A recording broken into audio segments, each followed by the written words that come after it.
ভিডিওটা হচ্ছে যারা সৌদি আরবে ড্রাইভারি পেশা আসার চিন্তা ভাবনা আছে, ভিডিওটা হচ্ছে তাদের জন্য।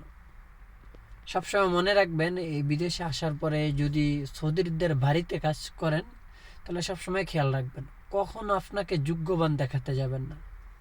যদি আপনি আপনাকে যোগ্যবান দেখানোর চেষ্টা করেন, মনে করবেন আপনি ফেঁসে গেছেন। কারণ আপনি যতই সিধা, যতই মগা সেজে থাকতে পারেন, বোঝো না বোঝার বান্দারে যতটুকু থাকতে পারবেন, ততটাই আপনার জন্য অনেক স্যাক্রিফাইস হয়ে উঠবে পরবর্তীতে। আমি হয়তো ফেঁসে গিয়েছি, কারণ এখন আর কিছু করার নেই। পুরো দিন গাড়ি চালিয়ে আসার পরেও কিন্তু এখন রাত্রে হলেও বাচ্চাদেরকে তাদের পড়াইতে হয়। এ হচ্ছে অবস্থা।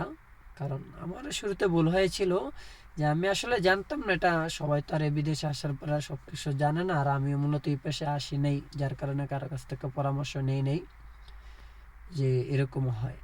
তো এই পেশায় যারা আসার চিন্তা ভাবনা আছে, সবসময় মনে রাখবেন আসলে এই পেশায় কয়েকটা দিক দিয়ে ভালো দিক আছে। খাবারের দিক দিয়ে আপনি ভালো খাবার খেতে পারবেন, বিভিন্ন সেক্টরে ভালো। অবশ্যই এই কাজের মধ্যে ভালো সাইডটা একটু বেশি, কোম্পানি বা অন্য আউটফিট বিষয় চাইতে।